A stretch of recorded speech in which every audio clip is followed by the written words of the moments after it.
Olá pessoal, bem-vindos e bem-vindas novamente ao minicurso Introdução à Análise de Dados no UR, pela 10ª semana da Biologia da Universidade Federal do ABC.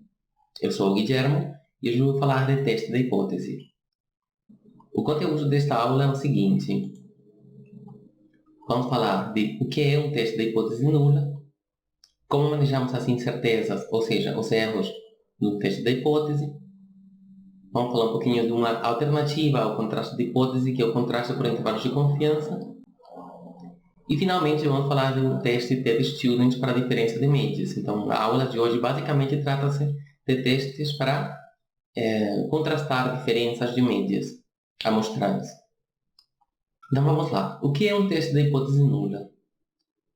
Vamos pensar num sistema de causas e efeitos, onde as causas podem ser, por exemplo, a aplicação de um fármaco numa população, mudanças nas condições ambientais do local, mudança da dieta dos indivíduos e qualquer quantidade de mudanças que possam acontecer nos sistemas de estudo. Nós sabemos que essas causas elas geram uma consequência, ou seja, a gente deveria ver um efeito se muda alguma coisa dos nossos sistemas de estudo. Então, as nossas perguntas de pesquisa geralmente estão cheias de relações entre causas e efeitos. Nós sempre estamos procurando analisar causas e efeitos em nossos sistemas de estudo. Portanto, essas hipóteses de pesquisa elas podem ser traduzidas em forma de hipóteses estatísticas. E, geralmente, essas hipóteses estatísticas são concorrentes ou binárias.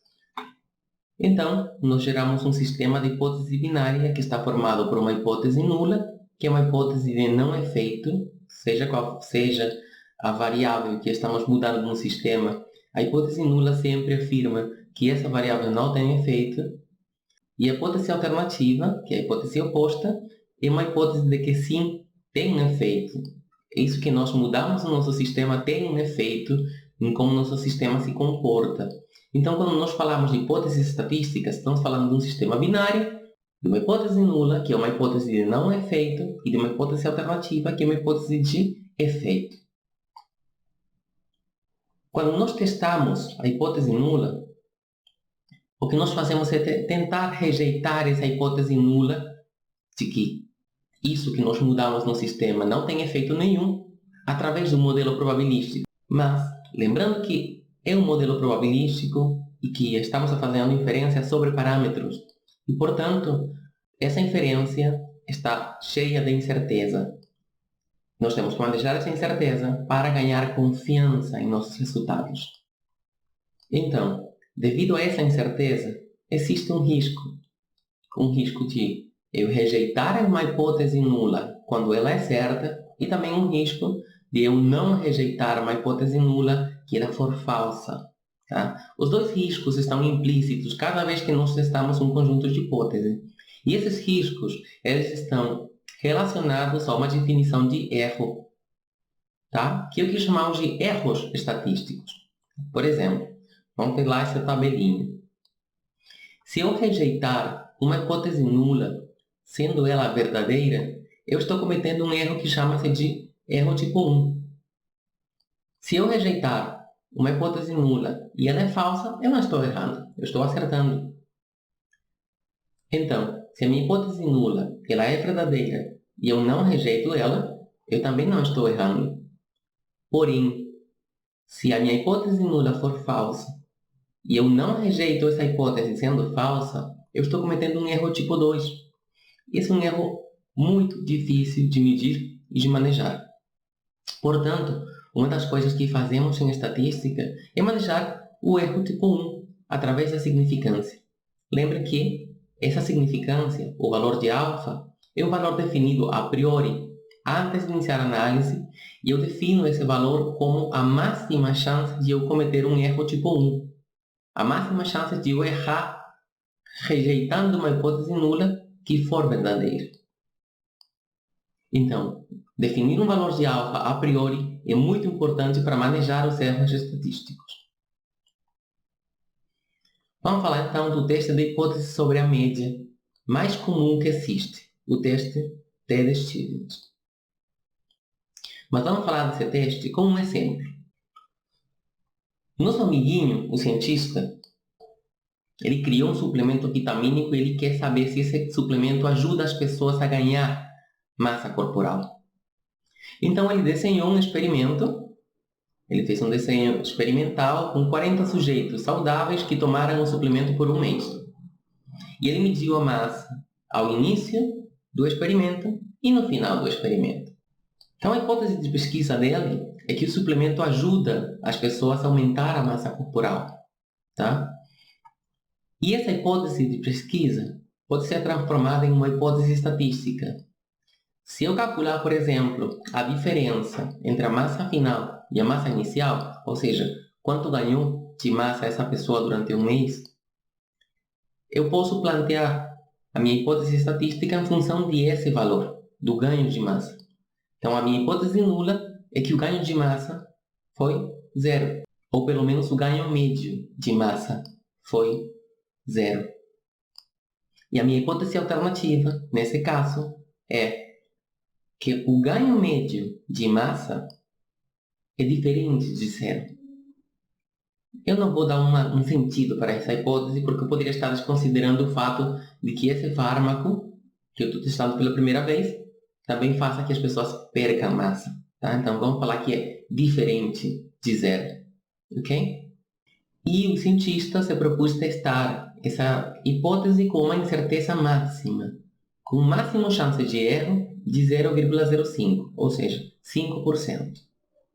Então, os dados dele, né, ele foi lá no R e fez um ref dos seus dados, e os dados dele têm mais ou menos essa carinha, né? O sujeito 1, a massa inicial, a massa final, sujeito 2, a massa inicial, a massa final, e assim por diante até o sujeito 40. Tá? Então, essa é a estrutura dos dados e ele calcula, portanto, o delta, ou a diferença de massa, ou ganho de massa, como vocês quiserem chamá-lo, que não é mais que subtrair a massa final menos a massa inicial. Uma vez que ele fez isso, ele fez uma exploração dos dados. Tá? E ele gerou, por exemplo, um box plot, que é esse tipo de gráfico que vocês veem aqui. Se vocês não conhecem os box plots, eu vou apresentá-los para vocês. O box plot é um gráfico muito utilizado na exploração estatística. Tá? No eixo X, vocês têm os valores da nossa variável, que nesse caso é ganho de massa. E a caixinha do box plot, essa caixinha verde, dentro dela se encontram 50% dos dados, ou seja, a metade dos dados se encontram acumulados dentro dessa caixinha. Então, essa linha aqui inferior representa o percentil 25, essa linha aqui do meio representa a mediana e essa linha superior representa o percentil 75. Eu faço o box plot com essas, tipo, como se eu apertasse o box plot na mediana. E é precisamente para criar um intervalo de confiança sobre a mediana. Então o box plot fica mais informativo. Essas pontas do box plot são os valores máximos e mínimos da nossa distribuição dos dados por extrapolação. Então, a pergunta é, a média, será que ela é significativamente distinta de zero?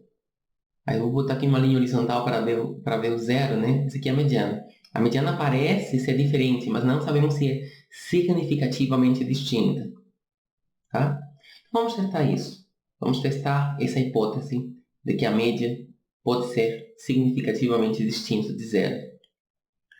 Uma forma de testá-lo é através do cálculo dos intervalos de confiança. Você já tem experiência com isso, né? Vocês calculam o intervalo de confiança da média da diferença de massa, sim? Que é o valor da média mais ou menos um valor de t crítico para n-1 graus de liberdade e alfa média, multiplicado pelo erro padrão. Então, vamos pedir para o R calcular a média, utilizando a função min, dessa variável que eu criei que chama-se delta, né, que é a massa final menos a massa inicial, e a média desse valor dá um valor de 0,96. Ou seja, os sujeitos, depois desse mês, eles ganharam em média pelo menos 962 gramas. E os intervalos de confiança dessa média, utilizando o alfa 0,05, vamos calcular com essa função int_conf que a gente criou na prática passada. Tá? Vamos aplicá-la aqui de novo e vamos criar um intervalo de confiança para essa média. E o intervalo ele está entre 0,11 e 1,81. É um intervalo grande, bastante grande de fato. Mas já dá para ver que o zero não está incluso dentro do intervalo. O intervalo não inclui o zero. Ele vai desde um valor maior do que zero até outro valor maior do que zero. Isso já é um indicativo de que essa média é estatisticamente diferente de zero, embora seja muito perto. Eu posso graficar aqui os intervalos de confiança. Esse tipo de gráficos eu gosto bastante, tá? Que é um gráfico onde o ponto representa a média e a barra representa o intervalo de confiança superior e inferior. Então, dá para ver que esse intervalo de confiança, embora ele seja grandão, ele não inclui o zero. Então, o nosso amigo cientista pode falar que a média é significativamente distinta de zero. Ou seja, o fármaco dele ele tem um efeito, tá? No aumento de massa corporal das pessoas. Ele faz com que as pessoas ganhem, em média, entre 100 e tantos gramas até 1 quilo e pouco, até quase 2 quilos. Tá? Então, para isso que serve esse intervalo de confiança. Uma outra forma é utilizando a distribuição t-student.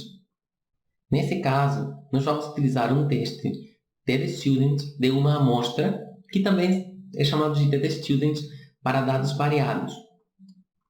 Por que para dados pareados? Porque você tem massa inicial e massa final, e esses dados eles estão pareados. Você não pode desligar a massa inicial da massa final, né? Porque a massa final do indivíduo depende da massa inicial. Ele começou com uma massa e terminou com outra. Então, quando você subtrai essas duas massas, você transforma seu teste em um teste de uma amostra. Tá? Que é exatamente a mesma coisa. Então, basicamente, o t calculado é uma diferença de médias, nesse caso uma média padronizada a uma curva t-student com n-1 graus de liberdade. Como é que é isso? A média das diferenças de massa dividido pelo erro padrão das diferenças de massa. Aí você transforma essa média em um valor de t que você pode contrastar com a curva de distribuição t-student com 39 graus de liberdade, que é uma curva que vai representar a nossa hipótese nula, ou seja, que a média é igual a zero, ou seja, que o nosso valor de t, para que a hipótese nula for verdadeira, ele deveria cair perto de zero, ou pelo menos, com um alfa de 0,05, pelo menos dentro desses limites que eu estabeleci, que são os cortes de menos alfa média e alfa média. Então, se o meu valor de t ele cai aqui dentro, eu posso falar que a minha hipótese nula não é rejeitada. A média da diferença de massa pode ser zero, probabilisticamente falando. Se ele cai por fora, se ele cai deste lado, então a média é maior do que zero. Se ele cai deste outro lado, então a média é menor do que zero. Eu pedi para o R calcular, né, um teste pareado, utilizando meus dados. Né? Eu pedi para ele, calcula um teste t-student da massa final e a massa inicial, e esses dados são pareados. Tá? Eu digo pair igual true. Aí ele devolve o valor de t calculado, os graus de liberdade que ele utilizou, o valor de p tá? Que é um valor que se contrasta com o valor de alfa. Ele te fala qual é a hipótese alternativa, diz que a diferença não é zero. Ele calcula o intervalo de confiança também para essa diferença, né? E ele estima a média das diferenças também, né? Que é 0,96, que é a mesma que a gente calculou previamente. Ok? Então, o que nós fazemos? Nós pegamos esse valor de t que a gente calculou e contrastamos ele dentro dessa curva da hipótese nula. E vemos que esse valor de t ele cai por fora dos 95% das probabilidades acotadas de acordo com a distribuição t-student com 39 graus de liberdade. Então, o que eu faço aqui? Eu rejeito a hipótese nula. E eu posso falar que o aumento de massa é significativo. Mas ele é muito significativo. Ele é significativo em relação com o alfa que eu defini previamente. Porém, se vocês olham para os intervalos de confiança, né, no gráfico dos intervalos, e olham para esse valor de P, e olham para esse valor de T, tão perto dos limites de rejeição da hipótese nula, isso já não dá para falar que ele aumenta muito a massa corporal dos sujeitos, tá? O aumento é significativo, mas não é tão grande. Ou pelo menos tem muita variação, que é o que nós vimos nos intervalos de confiança. E o p-valor? Todo mundo pergunta, né? E o p-valor o que é? O p-valor é simplesmente uma projeção da curva desse valor de t. Tá? É a probabilidade associada a esse valor de t, de acordo com uma distribuição da hipótese nula. Ou seja, que, neste caso, meu p-valor é 0,027. E vou contrastar ele com o meu valor de alfa. Como ele é menor do que o valor de alfa, eu rejeito a hipótese nula. Muita gente utiliza somente o valor de P para rejeitar a hipótese nula. Eu acho incorreto. Eu vou explicar depois por quê. Então, o que o valor de P realmente significa em termos operacionais? Ele responde esta pergunta. Se a hipótese nula for verdadeira, qual a probabilidade de eu achar uma média como a que eu encontrei nos meus dados, ou inclusive maior do que essa? E a resposta é, se a hipótese nula for verdadeira, a probabilidade de você achar essa média que você está achando nesses dados é bastante pequena. É de 2,7%, ou seja, 0,027. Então, como eu já defini previamente, a priori, meu alfa de 0,05, eu rejeito a hipótese nula porque este valor é menor do que o alfa que eu defini a priori. Então, percebam que o intervalo de confiança e o TST falaram exatamente a mesma coisa. Nos levaram a rejeitar a hipótese nula. Então, agora, nós vimos como testar uma hipótese nula para dados variados utilizando dois métodos. A construção do intervalo de confiança para a diferença das médias e um teste de student para dados variados. Até o próximo vídeo.